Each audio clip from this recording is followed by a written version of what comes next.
જે વેદો આપણા 4 છે એમાંથી 5 મંત્રો છે એ લેવામાં આવેલા છે। તો સૌથી પહેલા તો સરળ સમજૂતી આપણે એવી મેળવી શકાય કે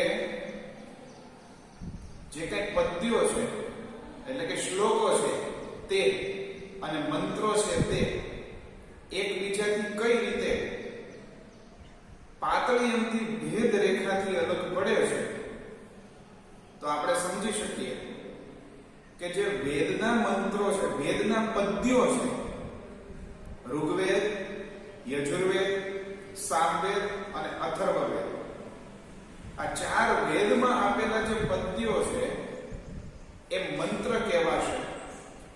કેમ કે આ 4 વેદોમાં આપવામાં આવેલા જે પદ્યો છે એમાં જુદા જુદા દેવી દેવતાઓ છે એમની સ્તુતિ કરવામાં આવેલી છે। એટલા માટે જે વેદ છે આપણે 4 ઋગ્વેદ, યજુર્વેદ, સામવેદ અને અથર્વવેદ એમાં આપવામાં આવેલા પદ્યો મંત્ર તરીકે ઓળખાશે। અને જે લૌકિક સાહિત્ય છે, લૌકિક સાહિત્ય એટલે કે બાણ ભટ્ટ, કાલિદાસ, માઘ, ભાસ વગેરે જેવા સાહિત્યકારો દ્વારા રચવામાં આવેલી જે સાહિત્ય કૃતિઓ કે જે લૌકિક સંસ્કૃત સાહિત્ય કહેવાશે એમાં આપવામાં આવેલા પદ્યો છે એ શ્લોક તરીકે ઓળખાશે। એટલે પાઠ્યપુસ્તકમાં તમે નજર કરો તો તમને ખ્યાલ આવશે કે પહેલો અને બીજો ઉપરાંત ત્રીજો કાવ્યમાં આપવામાં આવેલા જે 5 પદ્યો છે એમાંથી પ્રથમ 3 છે એ મંત્ર છે। કેમ કે પહેલું પદ્ય છે એ ઋગ્વેદમાંથી લેવામાં આવેલો છે, પહેલો મંત્ર, બીજો મંત્ર જે છે યજુર્વેદમાંથી અને ત્રીજો મંત્ર છે એ અથર્વવેદમાંથી લેવામાં આવેલો છે। ત્યારે ચોથા અને 5મા મંત્રમાં શ્લોકમાં બધા લોકો સુખમય જીવન જીવે એવી કામના વ્યક્ત કરેલી છે। એટલે આટલી એક નાની અમથી સમજૂતી મંત્ર અને શ્લોક વિશે મેળવી શકાય। ત્યાંથી આગળ જે પ્રસ્તાવના આપેલી છે એમને શબ્દશઃ આપણે સમજીએ તો લખેલું છે સૌપ્રથમ તો કાવ્યનું શીર્ષક છે સંવદધ્વમ, વદ એટલે બોલવું, સાથે બોલો એટલે કે એક સમાન બોલો, એક સમાન વિચારીને એક સાથે સંપીને બધા રહે તેવી પ્રાર્થના વ્યક્ત કરેલી છે। પ્રસ્તાવનામાં લખેલું છે કે વેદો છે એ ભારતીય જ્ઞાન અને ધર્મ પરંપરાના આદિ સ્ત્રોત છે। શું લખેલું છે કે વેદો છે એ ભારતીય જ્ઞાન અને ધર્મ પરંપરાના આદિ સ્ત્રોત, આદિ એટલે શરૂઆતના। મનુષ્યની ધાર્મિક પ્રવૃત્તિઓ કઈ દિશા તરફની હોવી જોઈએ અથવા તો આત્મકલ્યાણ ઈચ્છતો મનુષ્ય કઈ દિશામાં આગળ વધવાથી પોતાની પ્રગતિ સાધી શકે, ધાર્મિક ઉપાસનાઓ બધી છે, ધાર્મિક પ્રવૃત્તિઓ છે, ધાર્મિક વિધિઓ છે વગેરે જેવી બાબતોની સચોટ માહિતી આપણને વેદોમાંથી પ્રાપ્ત થાય છે। એટલે લખેલું છે કે વેદો છે ભારતીય જ્ઞાન અને ધર્મ પરંપરાના આદિ સ્ત્રોતો છે। 4 વેદના નામ આપેલા છે ઋગ્વેદ, યજુર્વેદ, સામવેદ અને અથર્વવેદ। નામથી જાણીતા આ 4 વેદ પદ્યાત્મક છે। સાહિત્ય 2 સ્વરૂપમાં મળે આપણને, ગદ્યાત્મક અને પદ્યાત્મક। પદ્યાત્મક એટલે કે શ્લોકના મંત્રના સ્વરૂપમાં અને ગદ્ય સ્વરૂપ એટલે કે પાઠના સ્વરૂપમાં। એટલે 4 વેદો જે આપણને પ્રાપ્ત થાય છે, મળે છે એ પદ્યાત્મક સ્વરૂપમાં પ્રાપ્ત થાય છે। વેદોના આ પદ્યોને મંત્ર તરીકે ઓળખવામાં આવે છે। હમણાં થોડી વાર પહેલા જ આપણે ચર્ચા કરી કે વેદોમાં આપવામાં આવેલા જે પદ્યો છે એ મંત્ર તરીકે ઓળખાશે અને જે લૌકિક સાહિત્યમાં આપેલા પદ્યો છે શ્લોક તરીકે ઓળખાશે। એટલે અહીં આપણે વેદની વાત કરીએ છીએ એટલે મંત્ર તરીકે ઓળખવામાં આવે છે। આવા મંત્રોમાં અનેક પ્રકારની સ્તુતિઓ આવેલી છે। મેં હમણાં થોડી વાર પહેલા તમને કીધું કે આ જુદા જુદા જે વેદો છે એમાં દેવી દેવતાઓની સ્તુતિ કરતા મંત્રો મંત્રો આપેલા છે. આવી સ્તુતિઓ દ્વારા ઉપદેશ પણ આપવામાં આવ્યો છે. ધાર્મિક રીતે મનુષ્યની ગતિ, સદવિચારો તરફ વળતો મનુષ્ય, આત્મકલ્યાણને સિદ્ધ કરવા માટેના પ્રયાસો, કર્તવ્યનિષ્ઠ વ્યક્તિત્વના નિર્માણ માટેની જે કંઈ પ્રવૃત્તિઓ છે, જે કંઈ ઉદ્દેશો છે, જે કંઈ દિનચર્યા છે, વગેરે જેવી બાબતોનું જ્ઞાન આપણને આ વેદોના મંત્રો દ્વારા પ્રાપ્ત થાય છે. વેદની વિચારધારાને આગળ ધપાવવા માટે વેદની આ પ્રકારની પ્રાર્થનાઓમાંથી પ્રેરણા લઈને જુદા જુદા વિદ્વાન ભક્ત કવિઓએ પણ અનેક સ્તુતિઓ, પ્રાર્થનાઓ જુદા જુદા લૌકિક છંદોમાં પણ રચી છે. આવી પ્રાર્થનાઓ પણ પદ્યમાં હોય છે અને તેને શ્લોક તરીકે ઓળખવામાં આવે છે. આ શ્લોક અને મંત્ર વચ્ચેનો ભેદ છે. ત્યાંથી આગળ આ રચનાઓમાં પણ વેદોની જેમ વૈશ્વિક ખ્યાલ રાખવામાં આવ્યો છે. એટલું જ નહીં, મનુષ્યથી પણ આગળ વધીને પ્રાણી માત્રના કલ્યાણની કામના વ્યક્ત કરવામાં આવી છે. આવી જ સુપ્રસિદ્ધ બે પ્રાર્થનાઓ અહીં પ્રસ્તુત છે. હમણાં આગળ મંત્રોની ભાવાર્થ તરીકેની સમજૂતી મેળવીશું ત્યારે ચર્ચા કરીશું કે કેવા પ્રકારના વિચારોનું વર્ણન, કેવા પ્રકારના વિચારોનું પ્રતિપાદન આપણને આ મંત્રોમાંથી પ્રાપ્ત થાય છે.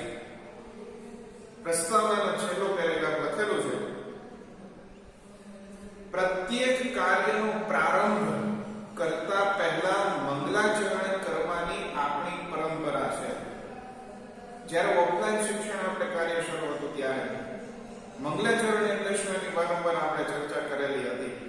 મંગલાચરણ એટલે શું થશે? કોઈ પણ સાહિત્યકાર છે એ પોતાની સાહિત્ય કૃતિની રચના કરવાની શરૂઆત કરશે એ પહેલા જુદા જુદા દેવી દેવતાઓ છે એમના સમક્ષ પોતે પ્રાર્થના કરશે, સ્તુતિ કરશે કે હે ઈષ્ટદેવ અથવા તો હે પરમાત્મા, હે ઈશ્વર, હું જે કોઈ પણ કાર્યની શરૂઆત કરવા જઈ રહ્યો છું અથવા તો જે સાહિત્ય કૃતિની રચના કરવા જઈ રહ્યો છું તેની શરૂઆત, મધ્ય અને અંત છે નિર્વિઘ્ન પૂર્ણ થાય, એટલે કે ખૂબ જ સારી રીતે થાય, કોઈ પણ પ્રકારની અડચણ, મુશ્કેલીઓ ન આવે અને સારી રીતે કાર્ય પૂર્ણ થાય એ માટેની જે દેવી દેવતાઓને પ્રાર્થના કરવામાં આવે છે એને આપણે મંગલાચરણ કહેવામાં આવે છે. એટલે લખેલું છે કે પ્રત્યેક કાર્યનો પ્રારંભ કરતા પહેલા મંગલાચરણ કરવાની આપણી પરંપરા છે. એટલે અહીંયા પણ મંગલાચરણથી શરૂઆત થશે. એટલે આપણે 8 વ્યાકરણો છે એમાંનું એક અષ્ટાધ્યાયી છે, એમાં મંગલાચરણ કરેલું છે કે નત્વમ સરસ્વતી દેવી શુદ્ધાં પુણ્યમ કરોમ્યઃ પાણીનીય પ્રવેશાય લઘુ સિદ્ધાંત કૌમુદી. લઘુ સિદ્ધાંત કૌમુદીનું આ મંગલાચરણ છે કે જેમાં પણ દેવી દેવતાઓની સ્તુતિ કરેલી છે. એટલે આ પરંપરાને અનુસરીને આ મંત્રો તેમજ શ્લોકો દ્વારા સંસ્કૃતના અભ્યાસનું મંગલાચરણ કરીશું. આપણા અનાદિ એવા જે વેદો છે અને આપણી સંસ્કૃત ભાષા કે જે દેવ ભાષા તરીકે ઓળખાય છે એવી સંસ્કૃત ભાષામાં આપણે અભ્યાસ કરવાની શરૂઆત કરીએ એ પહેલા વેદોના અધ્યયનથી, વેદોના અભ્યાસથી, એના જાપથી, એના મનનથી આપણા સંસ્કૃતના અભ્યાસની શરૂઆત થાય તો એનાથી ઉત્તમ બીજું મંગલાચરણ કોઈ હોઈ શકે નહીં. એટલે લખેલું છે કે પ્રસ્તુત પાઠમાં પસંદ કરાયેલા ઋગ્વેદના મંત્રમાં સામાજિક વ્યવહાર અંગેનો ઉપદેશ આપવામાં આવેલો છે. મનુષ્યનો વ્યવહાર કેવો રહેવો જોઈએ કે જેથી સતત હંમેશા પોતાની પ્રગતિ સાધતો રહે અને સાથે સાથે બીજાને પણ પોતાની સાથે રાખીને, બીજાનો પણ વિચાર કરીને, સ્વાર્થ વૃત્તિનો ત્યાગ કરીને એ આત્મકલ્યાણ સાધે, સાથે સાથે બીજાને પણ મદદરૂપ બની શકે. એટલે એમાં લખેલું છે કે મનુષ્યનો વ્યવહાર કેવો હોવો જોઈએ એની વાત, એનો ઉપદેશ, એનો ખ્યાલ આપણને પહેલા શ્લોક પેલા મંત્રમાં કરેલો છે કે જેમ કેમાંથી લીધેલો છે તો કે ઋગ્વેદમાંથી.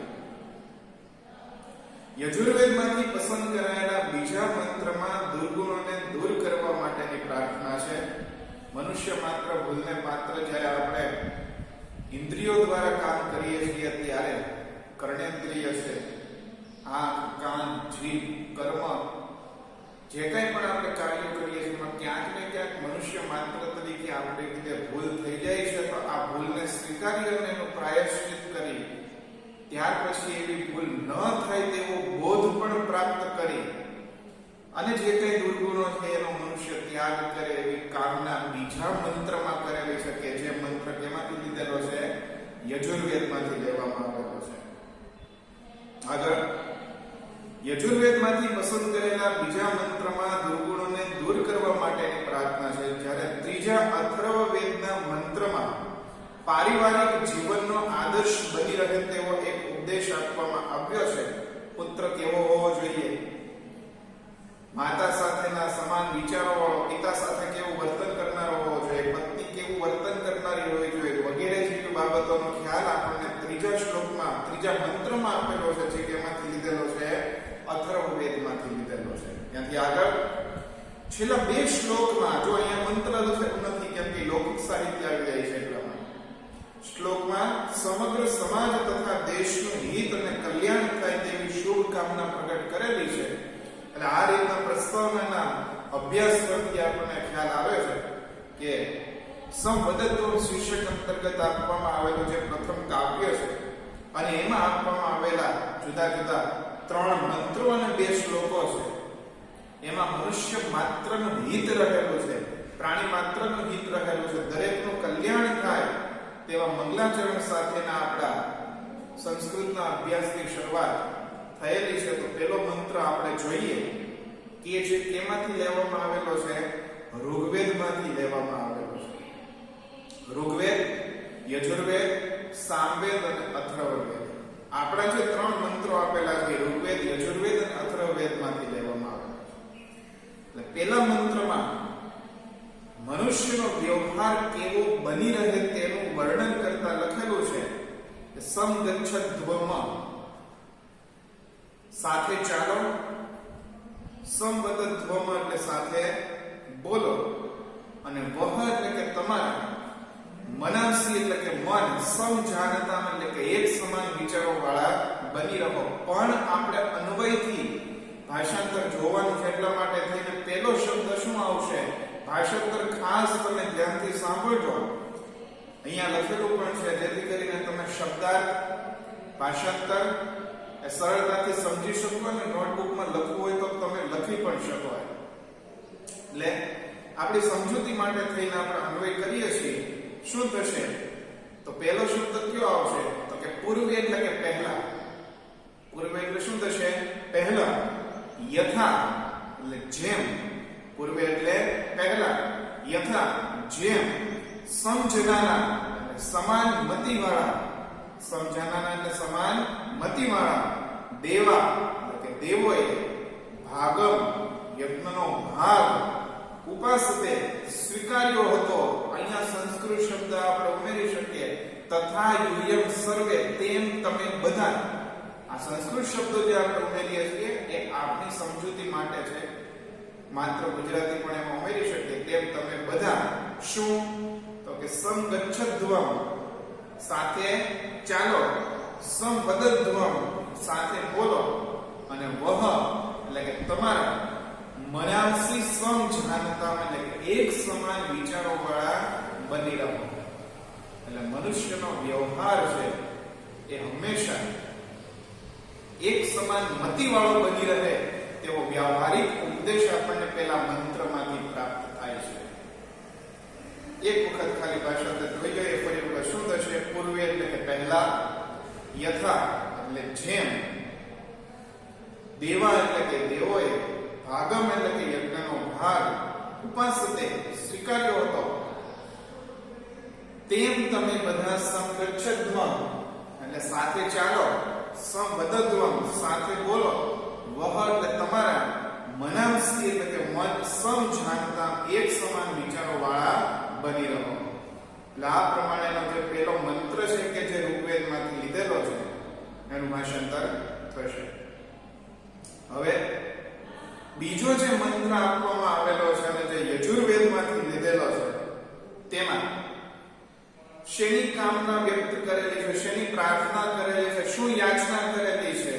તો કે જે કંઈ પણ સદગુણો હોય એ અમને પ્રાપ્ત થાય અને જે કંઈ પણ દુર્ગુણો છે એ અમારા દૂર થાય એવી દેવી દેવતાઓ સમક્ષ, સૂર્ય દેવતા સમક્ષ ખાસ કરીને પ્રાર્થના કરવામાં આવેલી છે, યાચના કરેલી છે. મનુષ્ય માત્રમાં જ્યારે જન્મે છે ત્યારે નિર્વિકાર દેવ ઈશ્વર તરફથી પ્રાપ્ત થાય છે, પણ જેમ જેમ એ પોતાનો સમય પૃથ્વી પર સમાજ સાથે મનુષ્યના સંપર્કમાં આવવાની સાથે પસાર કરશે એમ ધીમે ધીમે એનામાં જે કઈ દુર્ગુણો છે કે કેટલીક ત્રુટીઓ છે એ જન્મશે. એટલે અહીંયા લખેલું છે બીજા મંત્રમાં યજુર્વેદમાંથી જે લીધેલો છે એમાં જણાવેલું છે કે વિશ્વાની દેવ સવિત, આમ તો હે દેવ સવિત ત્યાંથી શ્લોકની મંત્રની શરૂઆત થશે. હે દેવ સવિત, હે સૂર્યદેવ, વિશ્વાની એટલે બધા, દુરિતાની એટલે કે દુર્ગુણોને, પરાક્ષુ એટલે કે દૂર કરો, અને યદ એટલે જે કંઈ ભદ્રમ એટલે કે કલ્યાણકારી હોય, તમ તે, નહ એટલે અમને, આસુ એટલે પ્રાપ્ત કરાવો. અહીંયા લખેલો જે મંત્ર છે સંસ્કૃતમાં આપેલો મંત્ર અને જે શબ્દાર્થને ભાષાંતર આપેલું છે એના પરથી તમે સવિશેષ ખ્યાલ આવશે કે યદ ભદ્રમ શબ્દ જે આપેલો છે તે સંધિ છૂટી પડે છે. યદ એટલે કે જે કંઈ અને ભદ્રમ એટલે કે કલ્યાણકારી હોય. યદ એટલે જે કંઈ અને ભદ્રમ એટલે કલ્યાણકારી હોય, તમ તે, નહ એટલે અમને, આસુ એટલે પ્રાપ્ત કરાવો. ફરી વખત બીજો શ્લોક છે, બીજો મંત્ર છે, એનું શબ્દસ્વ ભાષાંતર જોઈએ તો શું થશે? તો કે હે સવિત દેવ, હે સવિત દેવ એટલે કે હે સૂર્યદેવ, વિશ્વાની એટલે કે બધા, વિશ્વાની એટલે શું થશે? બધા, દુરિતાની એટલે કે દુષ્કૃત્યોને, પરાસુ એટલે કે દૂર કરો, અને યદ અહીંયા સંધિ છૂટી પડશે એટલે યદ એટલે શું થશે? જે કંઈ ભદ્રમ એટલે કે કલ્યાણકારી હોય, તમ તે, નહ અહીંયા પણ સંધિ છૂટી પડશે, તમ એટલે કે તે, નહ અમને, આસુ એટલે પ્રાપ્ત કરાવો. એટલે બીજા મંત્રમાં મનુષ્ય માત્રમાં રહેલા જે દુર્ગુણો છે એને દૂર કરી અને સદ્ગુણોની પ્રાપ્તિ થાય તેવી યાચના, તેવી પ્રાર્થના સૂર્ય દેવતા સમક્ષ બીજા શ્લોકમાં, બીજા મંત્રમાં કરેલી છે. હવે ત્રીજો મંત્ર કે જે અથર્વવેદમાંથી લીધેલો છે એમાં જુદા જુદા માનવીય વ્યવહારિક જે સંબંધો છે એમાં એ સંબંધોને પૂર્ણપણે ન્યાય આપવા માટે થઈને જે કઈ સદ્ગુણો છે એ પિતા, પુત્ર, પત્ની અને ઘરના જે અન્ય પરિવારના સભ્યો છે એમને પ્રાપ્ત થાય તેવી યાચના કરવામાં આવેલી છે. એટલે સૌથી પહેલા લખેલું છે કે પુત્ર એટલે કે પુત્ર જે છે, પુત્ર સદ્ગુણી જે પુત્ર છે એના લક્ષણો આપેલા છે કે પુત્ર એટલે કે પુત્ર, પિતુઃ પિતાના, અનુવ્રત એટલે વ્રતની પાછળ ચાલનાર. પુત્ર કેવો થાય? તો કે પુત્ર એટલે કે પુત્ર, પિતુઃ એટલે કે પિતાના, અનુવ્રત વ્રતની પાછળ ચાલનાર, અને માત્રા એટલે કે માતા સાથેના, સમમનઃ ભવતુ એટલે કે સમાન વિચારો વાળો થાવો. પુત્ર જે છે એ પિતાના વ્રતની પાછળ ચાલનાર એટલે કે પિતાના જે કંઈ પણ અધૂરા સત્કર્મો છે એ સત્કાર્યોને પૂર્ણ કરનારો બની રહે, અને માતા સાથેના સમાન વિચારો વાળો, સદભાવ દાખવનારો, માતાના જે કંઈ સંસ્કારો છે, માતા તરફથી મળેલા જે કંઈ સદવિચારો છે એને પોતાના જીવનમાં ઉતારનારો, અનુસરણ કરનારો, આચરનારો બની રહે તેવી સદભાવના વ્યક્ત કરેલી છે. પછી જાયા એટલે પત્ની થશે. જાયા એટલે શું થશે? પત્ની. પત્યે એટલે કે પતિની સાથે, મધુમતી એટલે કે મધુર, ચ અને શાંતિવામ શાંતિપૂર્ણ, વાચમ વાણીમાં, વદતુ એટલે કે બોલો. પુત્ર કેવો બની રહે તો કે પિતાના વ્રતની પાછળ ચાલનારો, માતા સાથેના સમાન વિચારો વાળો, અને પત્ની જે છે એ પતિ સાથે મધુર અને શાંતિપૂર્ણ વાણીમાં બોલે કે જેથી ગૃહસ્થ જીવન અને સાથે સાથે પરિવારનું હિત જેમાં સમાયેલું છે એ માર્ગ તરફ ગતિ કરી શકાય. એટલે આ પ્રમાણેનો ત્રીજો મંત્ર કે જે અથર્વવેદમાંથી લીધેલો છે તેનું ભાષાંતર થશે. ત્યાંથી આગળ ચોથો શ્લોક છે એમાં પ્રાણી માત્ર મનુષ્ય નહીં, જીવ માત્રનું કલ્યાણ થાય તેવી યાચના કરેલી છે કે સર્વે ભવંતુ સુખીના. સર્વે એટલે બધા, સુખીનઃ ભવંતુ એટલે બધા સુખી થાઓ. સર્વે નિરામયા સંતુ. નિરામયા એટલે નિરોગી થશે. નિરામયા એટલે શું થશે? નિરોગી. સર્વે એટલે બધા, નિરામયા એટલે કે નિરોગી, સંતુ એટલે કે બની રહો. સર્વે બધા, ભદ્રાણી એટલે કે કલ્યાણકારી. ભદ્રાણી એટલે શું થશે? કલ્યાણકારી. પશ્યંતુ નિહાળો. કશ્ચિત કોઈ પણ, દુઃખ ભાગ એટલે કે દુખી, અને મા ભવેત એટલે કે ન થાવ. મા ભવેત, મા જે શબ્દ આપેલો છે ત્યાં નકાર આપેલો છે, નકાર દર્શાવે મા. ફરી વખત ભાષાંતર જોઈએ. ચોથા શ્લોકમાં શું થશે? સર્વે એટલે બધા, સુખીના એટલે કે સુખી, ભવંતુ એટલે થાવ. સર્વે બધા, નિરામયા સંતુ બધા નિરોગી બની રહો. સર્વે બધા, ભદ્રાણી એટલે કે કલ્યાણકારી. પશ્યંતુ નિહાળો. કશ્ચિત કોઈ પણ, દુઃખ ભાગ એટલે કે દુખી, મા ભવેત એટલે કે ન થાવ. ખૂબ જ સહેલું એવું ચોથા શ્લોકનું ભાષાંતર આપણને પ્રાપ્ત થાય છે. લે જીવ માત્રનું કલ્યાણ થાય એવો એક સદવિચાર ચોથા શ્લોકમાંથી આપણને મળે છે. અને પાંચમો અને આ કાવ્યનો છેલ્લો શ્લોક છે એમાં પૃથ્વી ધાન્ય સંપન્ન બની રહે. ક્યારે પૃથ્વી ધાન્ય સંપન્ન બની રહે? તો કે યોગ્ય સમયે વરસાદ વરસશે ત્યારે. એટલે લખેલું છે શ્લોકમાં કે પર્જન્ય એટલે વરસાદ થશે. પર્જન્ય એટલે શું થશે? વરસાદ. કાલે એટલે આવતીકાલે નહીં, પણ કાલે એટલે યોગ્ય સમયે. કાલે એટલે યોગ્ય સમયે. વર્ષતુ એટલે કે વર્ષો. પર્જન્ય એટલે વરસાદ, કાલે એટલે કે યોગ્ય સમયે, વર્ષતુ એટલે કે વર્ષો. પૃથ્વી એટલે કે પૃથ્વી, ધરતી. સસ્યશાલિની એટલે કે ધાન્ય સંપન્ન થાવ. પૃથ્વી એટલે પૃથ્વી, સસ્યશાલિની એટલે કે ધાન્ય સંપન્ન થાવ. અયમ દેશો એટલે કે આ દેશ. ક્ષોભ રહિતો એટલે કે ઉદ્વેગ રહિત થાવો. અને માનવા સંતુ નિર્ભયા. મનુષ્ય, દરેક મનુષ્ય જે કેવા બની રહ્યો તો કે નિર્ભય બની રહ્યો. એટલે પાંચમા શ્લોકમાંથી પણ એકંદરે પૃથ્વી હંમેશા ધાન્ય સંપન્ન બની રહે તેવી એક સદભાવના, અને સાથે સાથે મનુષ્ય નિર્ભયતાથી પોતાનું જીવન વ્યતીત કરે અને આત્મકલ્યાણના માર્ગે આગળ વધે અને લોકોના હિતનો પણ વિચાર કરે એવો એક સદવિચાર પાંચમા શ્લોકમાંથી પ્રાપ્ત થાય છે. એક વખત આપણે એનું ભાષાંતર જોઈ લઈએ. શું થશે તો કે પર્જન્ય એટલે શું થશે? વરસાદ. કાલે યોગ્ય સમય. વર્ષતુ એટલે કે વર્ષો. પૃથ્વી સસ્યશાલી, ધાન્ય સંપન્ન થાવો. અયમ દેશો, ત્યાં સંધિ છૂટી પડે છે. અયમ દેશો એટલે આ દેશ. ક્ષોભ રહિતો એટલે કે ઉદ્વેગ રહિત થાવો. અને માનવા સંતો નિર્ભય. બધા મનુષ્ય કેવા બની રહ્યો તો કે નિર્ભય બની રહ્યો. આ પ્રમાણેનું આપણું જે પેલું કાવ્ય છે એમાં આપેલા જે મંત્રો છે એમનું શબ્દસહ ભાષાંતર થશે. કંઈ પણ ખ્યાલ ન આવે તો વ્યક્તિગત સંપર્ક કરી અને નિરાકરણ લાવો. નેક્સ્ટ વિડીયો લેક્ચરમાં મળશું. ધન્યવાદ.